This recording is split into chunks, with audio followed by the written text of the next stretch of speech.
Sports world, what's going on in Scripture Stalk? We're on part 3 of the my opinions on what was going on about what Shaq said as they gave their takes on it on Undisputed.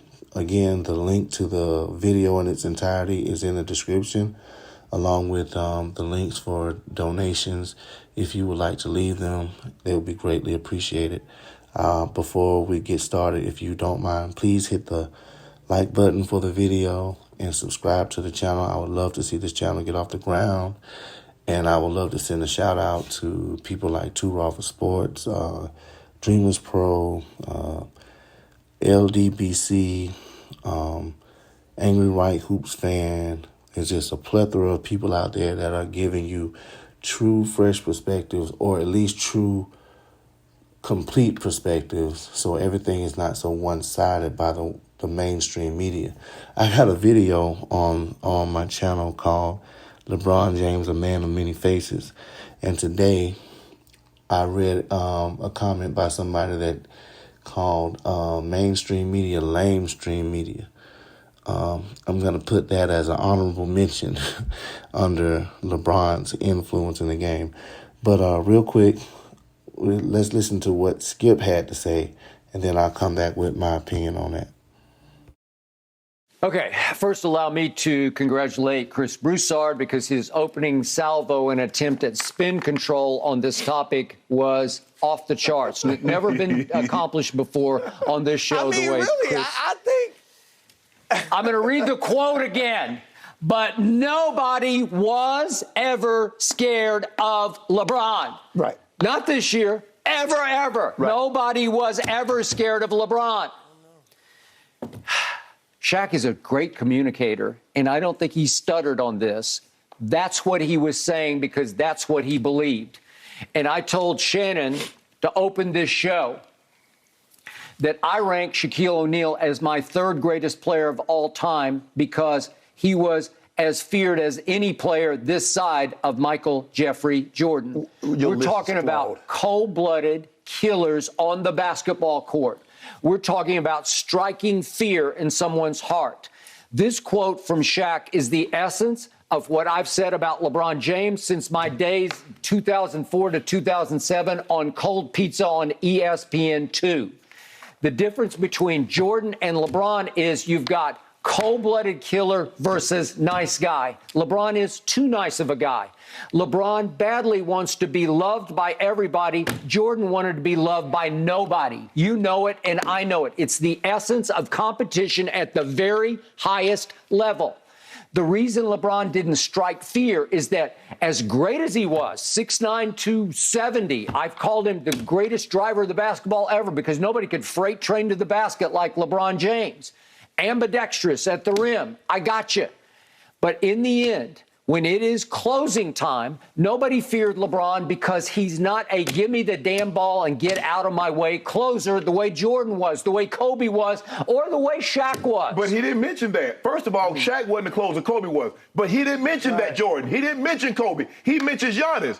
Do they give the ball, they put the ball in Giannis' hands, or do they give it to Chris Middleton? Or they give it to Holiday? So what is Shaq talking about? Okay, now back to your assertion about the 2016 finals, the 3-1 comeback. And Draymond, according to you guys, went crying into the parking lot, calling KD on his cell phone. Come and save us. Had soap all in his ears. Come and save us, Had soap in his ears, Chris. That's what I heard. I don't know. Hey, that's the report. Help me out. What happened to the back-to-back MVP in games 5, 6, and 7, 2 of which were in the MVP's house, Oracle Arena? Right. 5 and 7. Steph Curry came up even smaller than he is at 6 feet 3 inches tall because look at the numbers, will you? He shot 37% from the floor in those 3 games. In the fourth quarter of those 3 games, he went 6 of 20 and 3 of 12 from 3, did the greatest shooter in the history of basketball. In Game 7, little tiny Steph came up so small that he was 6 of 19 from the floor and 4 of 14 from 3. And in the fateful Fourth quarter, he went 1 of 6 from the floor and 1 of 5 from 3 and had a terrible turnover with about 2 minutes left that swung the momentum back over to the Cavaliers until Kyrie finally hit the game-winning shot. So, way to go. But Chris. It's why he cried in the parking lot. Steph just came up too small. They need 7 feet. So in other words, you're saying we're afraid that our MVP, our unanimous MVP, can't do it with the Clay no, and it's not about fear. It's we're not good enough. But our MVP shrank. We're not good enough. Chris, I'm going to turn over to you. But you hear what he says? When LeBron James wins, it's because his team is better, the other team isn't good enough. And when Michael Jordan and Kobe won, it was because they feared him. Are you hearing the same thing that I'm hearing? One is fear, the other team wasn't good enough. Yeah, and Skip, and you brought up Shaq, okay, third best player according to you ever, because killer instinct, people feared him. I think Shaq was very similar to LeBron. There are a lot of people in the league that don't think Shaq had the killer instinct. Steve Kerr once told me, I wrote an article about the New York Times about it. He said if Shaq had the killer instinct, he would have won 8 titles. You know, Shaq he had it made in LA. People Phil afraid. Got it out of him. Well, he made people afraid because of his size and his power and his game. And that's why LeBron made people afraid, not because he's scowling, because he don't want to talk to you, because he don't want to shake your hand and be friends, but because of his size and his game. I think it's very similar. His size out on the perimeter, that's like, he's the size of Karl Malone. So Karl Malone going downhill like LeBron, full court like LeBron, that's scary. All right, so first and foremost, kudos to Skip for catching what Chris tried to say with that spin control. I like the fact that he called that out because, if I'm being honest, when you look at people like Shannon Sharpe, Skip Bayless, Nick Wright, Chris Broussard, Rob Parker, at least in terms of LeBron versus MJ, I see Chris giving the most objective. Mike's my favorite player, but being objective is the best way to go when comparing. And I like what Shannon's takes are too, except Shannon is very, very biased, whereas Chris will tell you up front he likes both, and he'll spit out the facts when it comes to comparing them. But he likes to keep it objective, almost to a fault. As is my opinion of this whole take in this video. But anyway, about what Skip had to say, he said MJ didn't want to be loved and LeBron did. I slightly disagree with that. I think MJ did want to be loved, as seen as his feelings on releasing the Last Dance documentary. He's quoted as saying, and I'm paraphrasing, he was afraid of people's thoughts about him or how they would think about him once they saw the documentary. So why even say that if you didn't care? You know, I mean, it doesn't make him or LeBron bad people. It's just, let's not say Jordan was a robot or android or Chromicon or anything like that. And I like the closer take as well. There have been plenty of instances where LeBron will not shoot the last shot, and it's just becoming more and more evident. He had Steph Curry on him in the first game of those finals where KD blew him out, and he wouldn't shoot. He could have just drove to the basket, got the contact foul. Everyone wants to call that pass the right play. I don't think it was the right play. It's just, there's nothing else to it. People can say, oh, Michael Jordan passed. If you go back and look again at those shots, let's just take the one. There's one where he's in the playoffs in New York, and they're down to the last shot, and Michael passes to Winnington for a dunk. Number one, that was the right play because it ended up in the game-winning point. And number two, if you'll notice, when Mike goes up to shoot the ball, there are two people, not one player that's smaller than him, but two people that are his height or taller jumping at him, contesting the shot. He drew the defense in and pass to an open player. When LeBron was on Steph, it was just LeBron and Steph. There was no Draymond Green wasn't on him. There was nobody his height. He had Steph Curry on him, for crying out loud.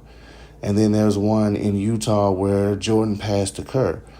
He had to pass to Curry. If you go back and look at the play, when he goes up to shoot, his shot is contested. It's not like he had somebody smaller on him that he can just drive past and go for the layup and get fouled. That didn't happen.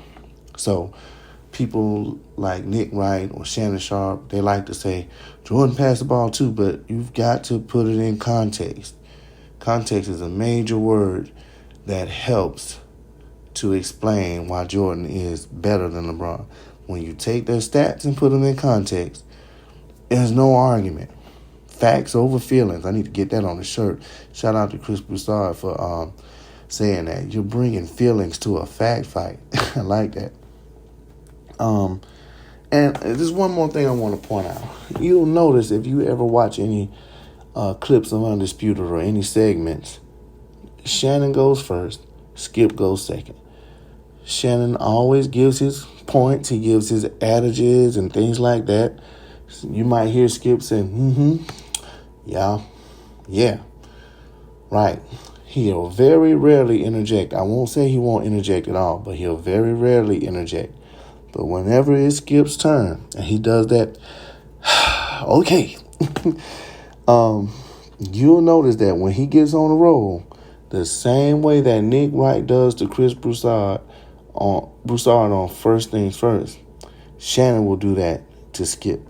He'll always loudly interject. Wait. Let me ask you this: who had more Hall of Famers? Did LeBron play against more, or did Michael play against more?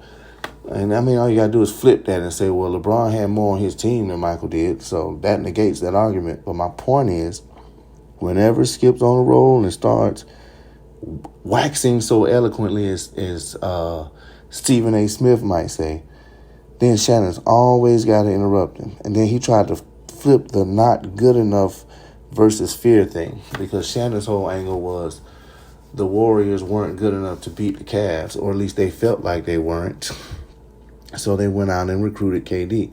So then he interjected again. Why is it when it's LeBron, they weren't good enough, but when it was Mike, they feared him? They did fear Mike, bro. It's plain and simple. And Mike didn't have anybody but Scotty the first 3 times. And the second 3 times he had Scotty and Rodman.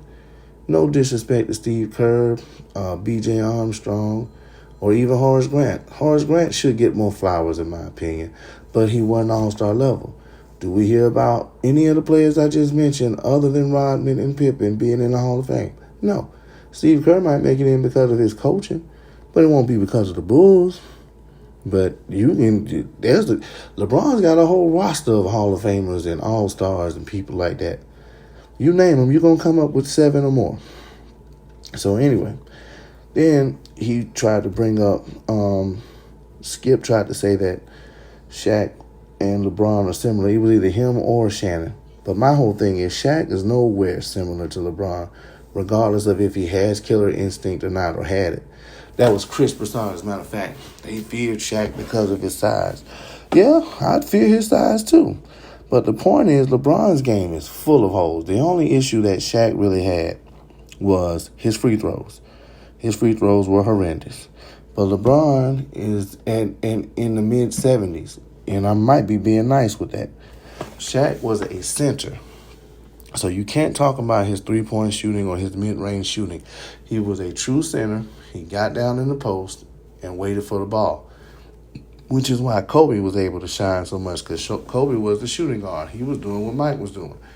And Shaq would get his touches, but he would get his touches in the post, and he would go over you. Whoever had to guard him had a hard time, and bless those refs' hearts. They were calling fouls for everything for that man. So I don't think that LeBron's size compares to Shaq's size. They shouldn't be compared at all. And as a matter of fact, on the subject, you shouldn't compare Mike and LeBron either. They play different positions. They play different systems. LeBron James plays in the LeBron James system, as Chronicles of Judah 144 used to refer to it. And I hear a lot of people saying LeBron's system now. Also, Jordan played in a true system, whereas LeBron did not. There were plays called. There was a true point guard with the ball. Jordan had to move for position to get the ball. Sometimes it was in the post. Sometimes it was out on the wing, blah, blah, blah, yakety smackety. No matter who the point guard is on LeBron's team, you notice he ends up bringing the ball up the floor. All this year with those Lakers. If they let Westbrook do what Westbrook was supposed to do, he would have been much more efficient. He was never a catch-and-shoot person. He was always the primary ball handler, even when KD was there. But they didn't let him do that. They had him out there waiting for the ball to shoot threes. That's not the person you want unless you're LeBron James. And why is that? Because you need a scapegoat. But that's another video for another day. So these are my takes on the opinions that they gave in the video. Let me know what you think about Skip. Did I leave anything out? Do you disagree with anything I said? And please, if you haven't liked the video already, do that. And feel free to share it. And I'll see you guys on the next one.